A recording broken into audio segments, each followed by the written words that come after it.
नमस्कार। ये महाभारत कथा पूरी तरह से वेद व्यास महाभारत के ऊपर आधारित है। यदि आप इसका निरंतर श्रवण करते रहना चाहते हैं तो इस चैनल को सब्सक्राइब जरूर कर लें और आगे आने वाली सभी पॉडकास्ट के नोटिफिकेशन के लिए बेल आइकन को भी जरूर से प्रेस कर दें। अब हम सुनेंगे नाना प्रकार के दानों का वर्णन तथा ब्राह्मण का धन लेने से होने वाले अनिष्ट के संबंध में राजा नृक की कथा। युधिष्ठिर ने पूछा, पितामह, मैंने अन्नदान की विशेष प्रशंसा सुनी। अब जलदान करने से कैसे कैसे महान फल की प्राप्ति होती है, इस विषय को मैं विस्तार के साथ सुनना चाहता हूँ। भीष्म जी ने कहा, राजन, मनुष्य अन्नदान और जलदान करके जिस महान फल को प्राप्त करता है उसका वर्णन करता हूँ, सुनो। कोई भी दान अन्नदान से बढ़कर नहीं है। समस्त प्राणी अन्न से ही जीवन धारण करते हैं, इसलिए संसार में अन्न को ही सर्वोत्तम बतलाया गया है। अन्न से ही प्राणियों के तेज और बल की वृद्धि होती है, तब प्रजापति ने अन्न के दान को ही सर्वश्रेष्ठ बतलाया है। पूर्व काल में महाराज शिबी ने कबूतर की रक्षा के लिए अपने प्राण देकर जिस गति को प्राप्त किया था, ब्राह्मण को अन्नदान करने से भी वही गति मिलती है। किंतु अन्न की उत्पत्ति जल से ही होती है, जल के बिना कुछ भी नहीं हो सकता। ग्रहों के स्वामी भगवान सोम भी जल से ही प्रकट हुए हैं। अमृत, सुधा, स्वधा, अन्न, औषधि, तृण और लताएं भी जल से ही उत्पन्न होती हैं, जिनसे देहधारियों के प्राणों की पुष्टि होती है। देवताओं का अन्न अमृत, नागों का अन्न सुधा, पितरों का अन्न स्वधा और पशुओं का अन्न तृण, लता आदि हैं। मनीषी पुरुषों ने अन्न को ही मनुष्यों का प्राण बतलाया है। किंतु सब प्रकार का अन्न जल से ही उत्पन्न होता है, अतः जलदान से बढ़कर भी कुछ नहीं है। जलदाता पुरुष की समस्त कामनाएं पूर्ण होती हैं और जगत में उसकी सनातन कीर्ति का विस्तार होता है। वो पापों से मुक्त होकर मरने के पश्चात अक्षय आनंद का अनुभव करता है। युधिष्ठिर ने कहा, पितामह, तिलदान, दीपदान और वस्त्रदान का महात्म्य मुझे फिर से बतलाइए। भीष्म जी ने कहा, राजन, दीपदान करने वाला मनुष्य अपने पितरों का उद्धार कर देता है, इसलिए देवता और पितरों के उद्देश्य से सदा दीपदान करते रहना चाहिए। इससे अपने नेत्रों का तेज बढ़ता है। रत्नदान का भी बहुत बड़ा पुण्य बतलाया गया है।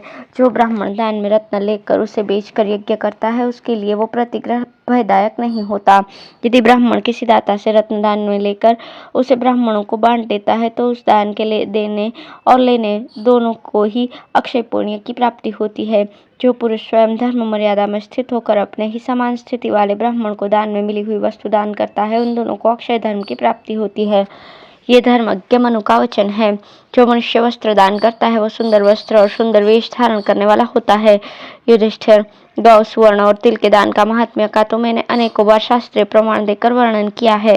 युधिष्ठिर ने कहा, पितामह, आप दान की उत्तम विधि का फिर से वर्णन कीजिए, जिस दान को सभी लोग कर सकते हों तथा वेदों में जिसका वर्णन किया गया हो उसकी व्याख्या कीजिए। भीष्म जी ने कहा, युधिष्ठिर, गाय, भूमि और सरस्वती, इन तीनों का एक ही नाम है, गौ। एक नाम वाली इन तीनों वस्तुओं का दान करना चाहिए। इन तीनों के दान का समान ही फल है। ये तीनों ही मनुष्य की संपूर्ण कामनाएं पूर्ण करने वाली हैं। जो ब्राह्मण अपने शिष्य को वेदवाणी का उपदेश करता है वो भूमिदान और गोदान के समान फल का भागी होता है। इसी प्रकार गोदान की भी प्रशंसा की गई है। गोदान से बढ़कर कोई और दान नहीं है, इसका फल बहुत शीघ्र मिलता है। गौएं संपूर्ण प्राणियों की माता कहलाती हैं, वे सबको सुख देने वाली हैं। अपना अभ्युदय चाहने वाले मनुष्य को सदा गौओं की प्रदक्षिणा करके चलना चाहिए। गौओं को लात न मारे, गौओं के बीच से होकर न निकले, वे मंगल की आधारभूत देवियां हैं, उनकी सदा ही पूजा करनी चाहिए। बुद्धिमान पुरुष को उचित है कि सब गौएं स्वच्छंदता पूर्वक चल रही हों अथवा किसी सुने स्थान में बैठी हों तो उन्हें तंग न करे। गौएं प्यास से पीड़ित होकर जब अपने स्वामी की ओर देखती हैं और वो उन्हें पानी नहीं पिलाता तो उसका बंधु बांधवों सहित नाश हो जाता है। जिनके गोबर से लीपने पर देवताओं के मंदिर और पितरों के श्राद्ध के स्थान पवित्र होते हैं, उनसे बढ़कर पावन और क्या हो सकता है। जो 1 वर्ष तक प्रतिदिन भोजन के पहले दूसरे की गाय को 1 मुट्ठी घास खिलाता है, वो व्रत समस्त कामनाओं को पूर्ण करने वाला होता है। उसे पुत्र, यश, धन और संपत्ति की प्राप्ति होती है तथा उसके संपूर्ण अशुभ और दुष्स्वप्न नष्ट हो जाते हैं। दुराचारी, पापी, लोभी, असत्यवादी तथा देव यज्ञ और श्राद्ध कर्म न करने वाले ब्राह्मण को किसी तरह गौ नहीं देनी चाहिए। जिसके बहुत सी संतानें हों, ऐसे याचक, क्षत्रिय तथा अग्निहोत्री ब्राह्मण को 10 गौ दान करने से दाता को अत्यंत उत्तम लोकों की प्राप्ति होती है। जो जन्म देता है, जो भय से बचाता है तथा जो जीविका देता है, वे तीनों ही पिता के तुल्य है।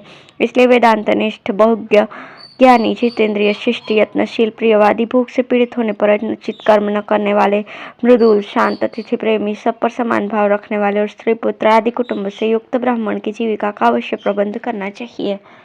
सुपात्र ब्राह्मण को गोदान करने से जितना पुण्य होता है अतः किसी भी अवस्था में ब्राह्मण के धन का अपहरण न करे तथा उनकी स्त्रियों पर तो दूर से भी दृष्टि न डाले। कुंती नंदन इस विषय में साधु पुरुष राजानुग का उपाख्यान सुनाया करते हैं। किसी समय ब्राह्मण का धन ले लेने के कारण राजानुग को महान कष्ट उठाना पड़ा था। पहले की बात है, द्वारिकापुरी में रहने वाले यदुवंशी बालक पानी की इच्छा से इधर उधर घूम रहे थे। इतने में ही उन्हें एक महान कूप दिखाई पड़ा। उसका ऊपरी भाग घास और लताओं से ढका हुआ था। उन बालकों ने बहुत परिश्रम करके जब कुएं के ऊपर का घास फूस हटाया तो उन्हें उसके भीतर बैठा हुआ एक बहुत बड़ा गिरगिट दिखाई दिया। बालक हजारों की संख्या में थे। सब मिलकर उस गिरगिट को वहां से निकालने के यत्न में लग गए, किंतु गिरगिट का शरीर चट्टान के समान था। लड़कों ने उसे रस्सियों और चमड़े की पट्टियों से बांधकर खींचने के लिए बहुत जोर लगाया, पर वो टस से मस न हुआ। जब बालक उसे निकालने में सफल न हो सके तो भगवान श्री कृष्ण के पास जाकर बोले, हम लोगों ने एक बहुत बड़ा गिरगिट देखा है जो कुएं का सारा आकाश घेर कर बैठा है। उसे कोई निकालने वाला नहीं है। ये सुनकर श्री कृष्ण वहां उस कुएं के पास गए और उन्होंने उसे बाहर निकालकर उसके पूर्व जन्म का वृतांत पूछा। तब उसने कहा, भगवान, पूर्व जन्म में मैं राजानुग था जिसने हजारों यज्ञों का अनुष्ठान किया है। उसकी बात सुनकर श्री कृष्ण बोले, राजन, आपने तो सदा पुण्य के ही कर्म किए हैं। आपके द्वारा कभी भी पाप नहीं हुआ, फिर आपको ऐसी दुर्गति क्यों प्राप्त हुई? हमने सुना है कि आपने पहले कई बार मिलाकर 81,200 गौएं ब्राह्मणों को दान की है। उस गौदान का फल कहाँ गया? तब राजानुग ने भगवान श्री कृष्ण से कहा, प्रभु, एक अग्निहोत्री ब्राह्मण परदेश चला गया था। उसके पास एक गौ थी जो एक दिन अपने स्थान से भागकर मेरी गौओं के झुंड में आ मिली। मेरे ग्वालों ने दान के लिए मंगाई हुई 1000 गौओं में उसकी भी गिनती करा दी और मैंने उसे एक ब्राह्मण को दान कर दिया। कुछ दिनों पश्चात जब वो ब्राह्मण परदेश से लौटा तो अपनी गौ को ढूंढने लगा।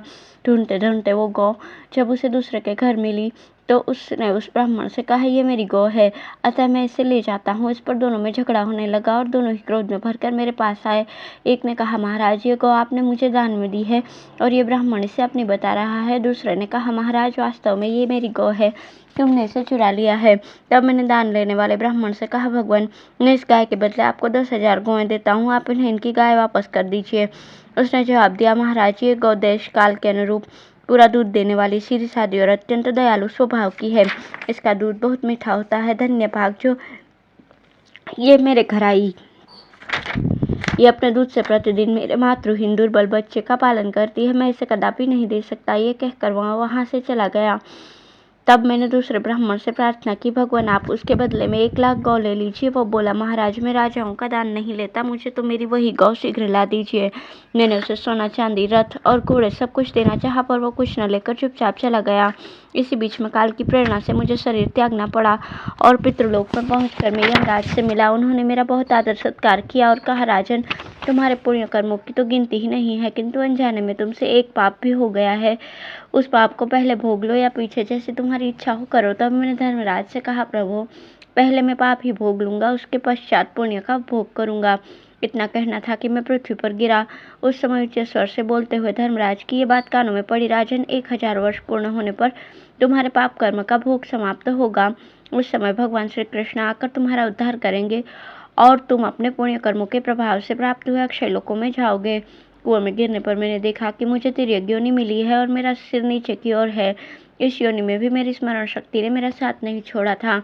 श्री कृष्ण, आज आपने मेरा उद्धार कर दिया, अब मुझे आज्ञा दीजिए, मैं स्वर्ग को जाऊंगा। भगवान श्री कृष्ण ने उन्हें आज्ञा दे दी और वे प्रणाम करके दिव्य मार्ग से स्वर्गलोक को चले गए। उनके चले जाने पर श्री कृष्ण ने इस श्लोक का गायन किया, समझदार मनुष्य को ब्राह्मण के धन का अपहरण नहीं करना चाहिए।